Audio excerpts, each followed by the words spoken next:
Hello friends, good evening. সবাই কেমন আছো? আশা করি খুব ভালো আছে। আমিও খুব ভালো আছি। চলো, বৃষ্টি ভেজা সন্ধ্যায় সবাইকে জানাই গুড ইভিনিং। আর সঙ্গে থাকো, পাশে থাকো। আর ভিডিওটা অবশ্যই তোমাদের খুব ভালো লাগবে। আর আমার ভিডিওতে তোমরা তো কোনো কমেন্ট করো না। যাই হোক, আমি আর সেসব নিয়ে কোনো কথা বলতে চাই না। সানডের ভিডিও এতটা লেট এলো কেন?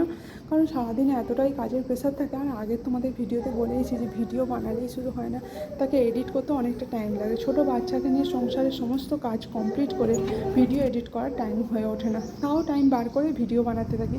কারণ মিষ্টির বাবা সবসময় বলে যে পরচর্চা পরনিন্দে করার থেকে নিজের কাজে ব্যস্ত থাকে, এটাই বরঞ্চ ভালো, তাই না? যাই হোক, আমার কাজটা তো আমি বেছে নিয়েছি, দেখতেই পাচ্ছ। আর সকালে করেছিলাম মাংস কিছুটা রয়েছে, আর আটাটা মেখে নিলাম। ব্যাস, মাংস রুটি তো খেতে দারুণ লাগে, তাই না? তা বানিয়ে ফেললাম রুটি।